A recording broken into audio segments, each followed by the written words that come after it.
Hello friends, welcome back on your YouTube channel Knowledge Academy Best Year।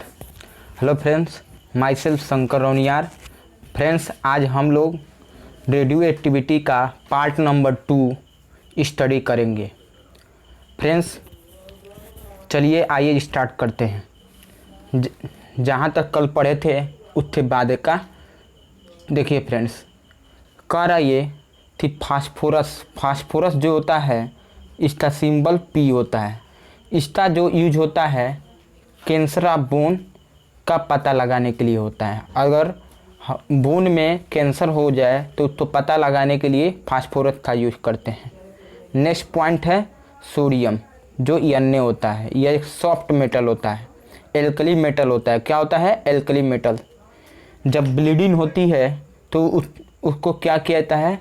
Check करने में, ठीक है, sodium का यूज किया जाता है ब्लीडिंग जब होती है तो। नेक्स्ट पॉइंट क्या है? Radio active. आइए देखते। Radio active underground pipe line. अगर मान लीजिए कोई ये अर्थ है, ठीक है, और अर्थ के अंदर की तरफ क्या होता है? पाइप होता है, ठीक है।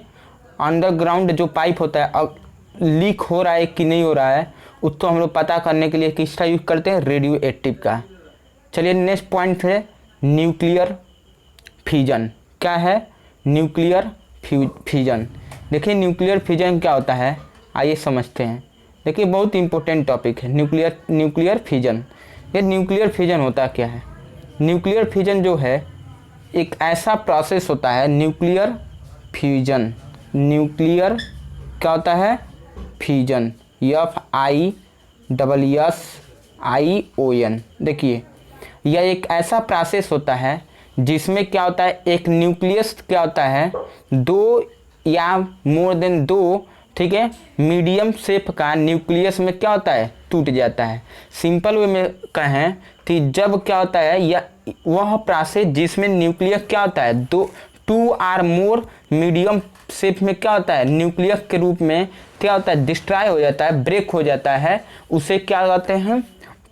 न्यूक्लियस फ्यूजन कहते हैं। ध्यान दीजिए, जब ये ब्रेक होता है तो इससे बहुत ज़्यादा क्या होते हैं? एनर्जी व न्यूट्रॉन प्रोड्यूस होते हैं, ठीक है। आइए देखिए अगला पॉइंट इसमें ये कह रहा है, अभी हम इसका न्यूक्लियर रिएक्शन भी दिखाएंगे, ठीक है, न्यूक्लियर फ्यूजन रिएक्शन भी दिखाएंगे। इसका जो प्रयोग होता है, यूज होता है, किस में होता है? न्यूक्लियस रिएक्टर में होता है, और किस में? एटम बम बनाने में होता है। न्यूक्लियर रिएक्टर का मतलब कि न्यूक्लियस, ठीक है, न्यूक्लियस बम, हाइड्रोजन बम ETC बनाने में यूज होता है। जैसे मान लीजिए आप जानते हो कि नागासाकी और हिरोशिमा में अमेरिका ने क्या किया था? जब बम्बार्डमेंट कराया था, बमबारी कराया था, तो वो कौन सा बम था? यही बम थे, ठीक है। चलिए आगे की तरफ बढ़ते हैं। देखिए अगला पॉइंट ये बेटा ध्यान दीजिए, अगला पॉइंट ये कह रहा है कि अगला पॉइंट ये है, एटम जो होता है वो क्या होता है? वो अनकंट्रोल चैन सीरीज बनाता है। क्या बनाता है? अनकंट्रोल चैन सीरीज बनाता है। इसको कंट्रोल नहीं कर सकते हैं। एटम जो बम होता है वो बहुत ही क्या होते हैं?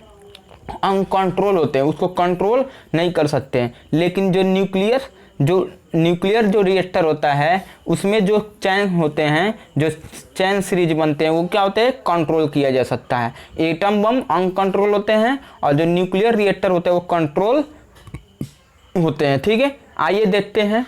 देखिए न्यूक्लियर जो फ्यूजन होता है, न्यूक्लियर फ्यूजन जो है उसमें क्या होता है? फ्यूल के रूप में, ठीक है, यूज किया जाता है। जैसे मान लीजिए यूरेनियम 235 और थोरियम है, तो इसका यूज किया जाता है। न्यूक्लियर जो फ्यूजन है इसका रूप किस रूप में किया जाता है? फ्यूजन के रूप में।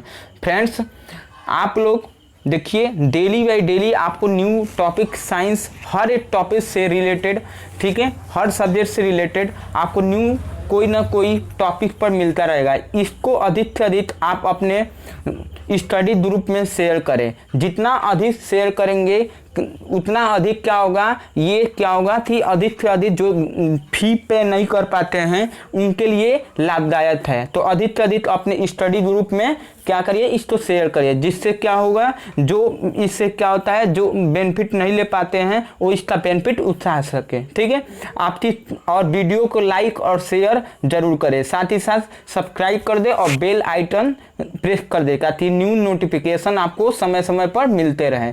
चलिए ध्यान दीजिए, आइए समझते। देखिए अब रही बात, आपको हम दिखा रहा हूँ। देखिए ये क्या होता है, ये आपका क्या है, न्यूक्लियर फ्यूजन का रिएक्शन है। देखिए ये आपका न्यूट्रॉन है, जिसमें क्या होता है, 0 होता है और इस पर एक एटॉमिक मास होता है माना जाता है। ये आपका यूरेनियम है, ये क्या है, यूरेनियम है। कौन है, आइसोटोप्स हैं। देखिए तो जब इस पर बम्बार्डमेंट होता है, क्या होता है, इस न्यूट्रॉन का बम्बार्डमेंट होता है, क्या होता है, बम्बार्डमेंट होता है। तो इस पर जब बम्बार्डमेंट होगा तो यूरेनियम जो 92 होता है वो 235 में क्या होता है, जो होता है वो कन्वर्ट हो जाता है 236 में। ठीक है, क्योंकि एक जो न्यूट्रॉन पर एक मास होता है और 235 ऐड होगा तो 236। अब ये क्या होता है कि ए लॉट ऑफ क्या होता है, ध्यान दीजिएगा, ये लॉट ऑफ ये क्या करेगा, जेनरेट करेगा। क्या जेनरेट करेगा, देख लीजिए, ये लॉट ऑफ एनर्जी और न्यूट्रॉन जेनरेट करेगा। तो ध्यान दीजिए, ये भी क्या होगा, ये भी ब्रेक होगा बेरियम में और क्रिप्टॉन में। बेरियम का एटॉमिक मास कितना होता है, 144 और क्रिप्टॉन का एटॉमिक मास कितना होता है, 89। ध्यान दीजिए, और 3 न्यूट्रॉन प्रोड्यूस होते हैं, तो 144 और 89 और 3 न्यूट्रॉन का 1 एटॉमिक मास होता है। तो जब इसको ऐड करेंगे तो इसको ऐड करने पर कितना आएगा, 236 आएगा। आप ऐड करते दे सकते हो। ठीक है, ध्यान दीजिए, आप क्या है, ऐड करके दे सकते हैं। अब यहाँ पर सबसे बड़ी बात ये ध्यान दीजिए कि बात करें कि देखिए, तो ये तुम्हारा कितना आएगा, यहाँ पर 1 क्या होता है, एटॉमिक मास होता है। ठीक है, ये आइए आगे की तरफ चलते हैं, आगे की तरफ देखते हैं। देखिए आगे की तरफ यहाँ पर ये है कि अगला वही सेम है। देखिए ये न्यूट्रॉन है, ये क्या न्यूट्रॉन है अभी हमने बताया, और ये न्यूट्रॉन जो है आपका क्या है, ये देखिए ये न्यूट्रॉन और ये यूरेनियम जो 235 था वो कौन सा मालिक्यूल होता है, उसको टारगेट मालिक्यूल, क्योंकि ये इस पर अटैक करता है। तो ये क्या होता है, ब्रेक होकर इसी तरह कई पार्ट में पड़े। ऐसे ही ये क्या होते हैं, आगे आगे प्रोसेस चलते रहते हैं। इसी तरह न्यूट्रॉन जनरेट करेंगे, फ्यूजन प्रोडक्ट जनरेट होते रहते हैं। देखिए आगे तरफ देखिए, इसी को देखिए, ये न्यूट्रॉन है। देखिए यहाँ पर देख रहे हैं कि ये क्या, न्यूट्रॉन अटैक करा रहा है, ये बम्बार्डमेंट कर रहा है। क्या कर रहा है, बम्बार्डमेंट कर रहा है। तो बम्बार्डमेंट करने के बाद क्या हो रहा है, देख रहे हैं, बम्बार्डमेंट करने के बाद इससे क्या हो रहा है, एनर्जी प्रोड्यूस हो रही है। लाइटर एलिमेंट में क्या हो रहा है, ये टूट जा रहा है 235, यानी कि ये क्या, लाइटर एलिमेंट में क्या टूटने के बाद आपने देखा क्या मिला, जब ये हमको मिला बेरियम और क्रिप्टॉन मिला। वो क्या होते हैं, लाइटर एलिमेंट होते हैं, और वो क्या जनरेट करते हैं, वो जनरेट करते हैं आपके एनर्जी, साथ ही साथ न्यूट्रॉन प्रोड्यूस होते हैं। फिर ये क्या होते हैं, फिर इस पर अटैक करेगा, फिर इस पर अटैक करेगा, फिर एनर्जी प्रोड्यूस होगा, फिर क्या करेगा, ऐसे ही कंटिन्यू क्या होते हैं, बम्बार्डमेंट करते रहते हैं और एनर्जी क्या होता है, प्रोड्यूस होता रहता है। देखिए इसी को न्यूक्लियर फ्यूजन कहते हैं। अब देखिए यहाँ पर सबसे इम्पोर्टेंट पॉइंट विकिपीडिया से लाए हैं, तो ध्यान दीजिए, किसने डिस्कवर किया था, nuclear fusion was discover in December 1938 में फिजिक्स में लीजे मिटनेर ने और ऑटो, ठीक है, रॉबर्ट फिच ने किया था। कितने, रॉबर्ट फ्रिच, और केमिस्ट थे ऑटो हॉर्न और फ्रिस्ट स्ट्रॉसमान ने डिस्कवर किया था। इन्होंने, ठीक है, एक लीजर मिटनर, ऑटो रॉबर्ट फ्रिच और केमिस्ट ऑटो हॉर्न, और इन्होंने डिस्कवर किया था। बेटा देखिए कौन कौन है, ये आपके कौन है, लीजे मिटनर है, ठीक है, जिन्होंने 1946 में जन्म लिया। देखिए ये ऑटो रॉबर्ट फ्रिच है, ठीक है, ये क्या है, इसके बाद ध्यान दीजिए, ये पॉइंट, थर्ड पॉइंट ध्यान दीजिए, इन सभी को 1934 में इस वर्क के लिए क्या मिला, नोबेल प्राइज मिला। स्पेशली किसको मिला, स्पेशली हांग को मिला। ठीक है, किसको मिला? ऑटो हान को। देखिए ऑटो हान है जिन्होंने क्या किया? Nobel prize. आइए आगे की तरफ चलते हैं। आगे की तरफ चलने पर देखिए नेक्स्ट पॉइंट है कि नेक्स्ट पॉइंट ये है, देखिए जो मंदक के रूप में, ठीक है, न्यूट्रॉन की स्पीड को कम करने के लिए किसका यूज करते हैं? ग्रेफाइट व किसका? ड्यूटेरियम का यूज करते हैं, जो हैवी वाटर होता है। जानते हैं कि ग्रेफाइट क्या होता है? कार्बन कार्बन से मिलकर बना होता है, ठीक है, और हेक्सागोनल शेप होता है। आप तो ये भी पता हो कि जो रॉड होता है, ठीक है, कंट्रोल जो रॉड होता है वो न्यूट्रॉन को एब्जॉर्ब करता है, ठीक है, और क्या करता है? साथ ही साथ एग्जाम्पल है बोरॉन रॉड हो सकता है, कोडियम हो सकता है, जाइकोनियम रॉड हो सकता है। ये क्या करते हैं? ये एब्जॉर्ब करते हैं न्यूट्रॉन को। अब एक आ गया कूलेंट। ध्यान दीजिए कूलेंट का काम क्या होता है? कूलेंट का ना हीट को ट्रांसफर करने का काम करता है। क्या करता है? हीट को ट्रांसफर करने का काम करता है। ध्यान दीजिए हीट को ट्रांसफर करने का काम कौन करता है? कूलाम, ठीक है। देखिए आगे तरफ